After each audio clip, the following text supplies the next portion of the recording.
KPK mengaku akan mencermati setiap fakta yang muncul dalam persidangan kasus korupsi. Salah satunya soal pernyataan yang menyebut Gubernur Jawa Tengah Ganjar Pranowo mendapat jatah uang proyek. Bukti permulaan yang sah, maka sudah ada tindak pidana, sudah ada calon pelakunya.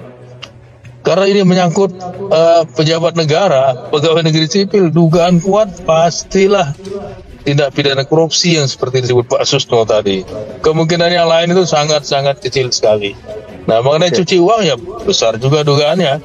Sepanjang dia sudah mengubah bentuk hasil kejahatan tadi, dia sudah memindah-mindahkannya, dia sudah mentransaksikannya, dia sudah menyembunyikan, menyamarkan asal-usulnya. Ya. Orang-orang semacam ini di lingkaran Sri Mulyani harus mengatakan bahwa oke, terima kasih, data itu ada di kita sekarang. Ya. Tapi atas dasar integritas, atas dasar moralitas, kita ingin itu diterangkan lebih jauh atau diuji lebih jauh. Ya.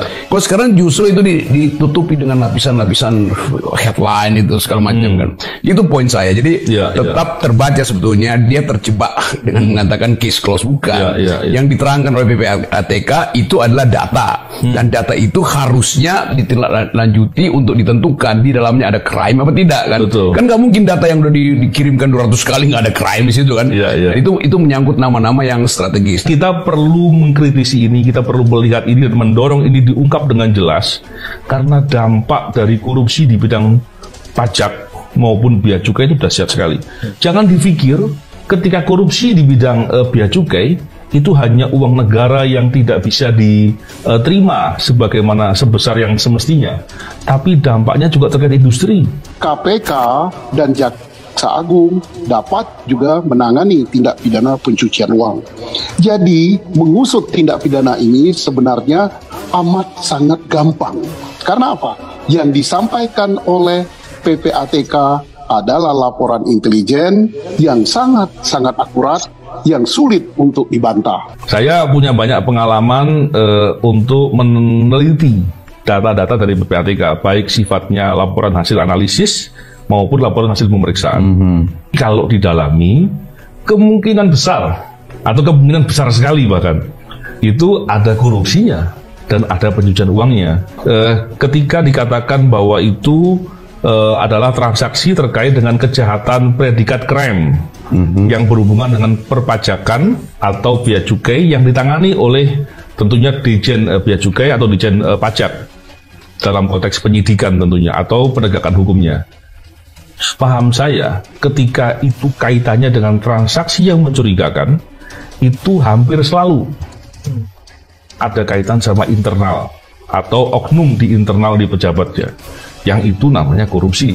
Jadi saya dorong supaya Mahfud, kalau mungkin masih di Australia, Pak, saya dengar dia masih di Australia, besok dia kasih doorstop juga di bandara bahwa yang diucapkan oleh PPATK itu salah karena belum ditindaklanjuti itu. Sehingga kita mesti tagih pada Pak Mahfud bahwa Anda banyak sahabat sekarang, lanjutkan dong upaya mendorong untuk pembuktian atau pembongkaran skandal 300 triliun ini. Karena ini skandal all the president man sebetulnya kan. Kronologi temuan uang 1 triliun mengalir ke parpol KPK turun tangan. Dugaan korupsi yang melibatkan politikus kembali mencuat. Komisi Pemberantasan Korupsi mengaku mendapat petunjuk dari Pusat Pelaporan dan Analisis Transaksi Keuangan.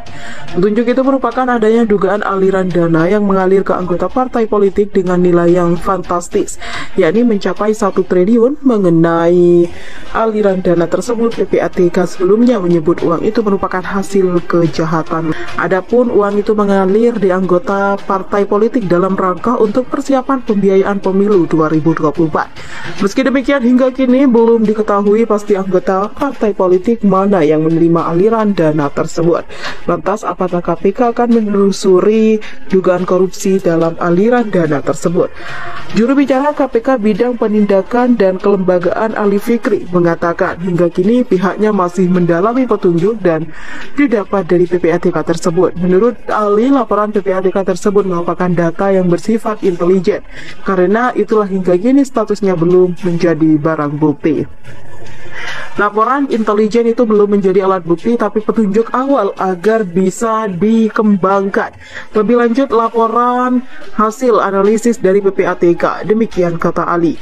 Lantas bagaimana PPATK bisa menemukan aliran dana tersebut? Adanya aliran dana ke partai politik yang diduga dari hasil kejahatan ditemukan PPATK pada pertengahan Januari 2023 lalu.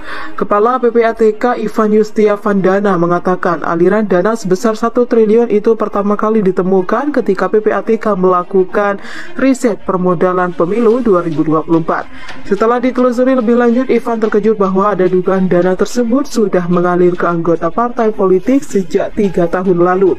Dugaan itu semakin kuat ketika PPATK memantau transaksi keuangan sejumlah pihak yang diduga terlibat atau terkait dengan kasus pembalakan liar. Setelah ditelisik lebih lanjut, PPATK menemukan bahwa orang-orang yang terjerat kasus kejahatan itu mengalirkan yang hasil kejahatannya ke anggota partai politik. Begitu kita lihat aliran transaksinya itu terkait dengan pihak-pihak tertentu yang secara kebetulan mengikuti kontestasi politik. Demikian kata Ivan kepada wartawan. Berdasarkan aliran dana tersebut, kita disebutkan bahwa ada upaya pembiayaan yang diperoleh dari tindakan pidana. Demikian sambungnya. Yang lebih mencengangkan, Ivan menyatakan bahwa teman itu bukanlah hal yang baru. Menurutnya aliran dana dari kasus kejahatan anggota partai politik lazim terjadi pada pemilu 2022 sebelumnya di Indonesia. Ia menegaskan bahwa dana tersebut mengalir dari sejumlah kejahatan mulai dari tambang ilegal, pembelakan liar, dan penangkapan ikan ilegal. Ini PPATK berupaya untuk mencegah aktivitas pemilu dibiayai di sumber-sumber ilegal. Selain itu, Ivan juga mengungkap bahwa PPATK turut menemukan jumlah dana hasil kejahatan pada 2022 di mana hasil itu meningkat hingga triliunan rupiah dibanding tahun-tahun sebelumnya. Ada kaitan sama internal atau oknum di internal di pejabatnya. Yang itu namanya korupsi. Jadi saya dorong supaya Mahfud, kalau mungkin masih di Australia, saya dengar dia masih di Australia,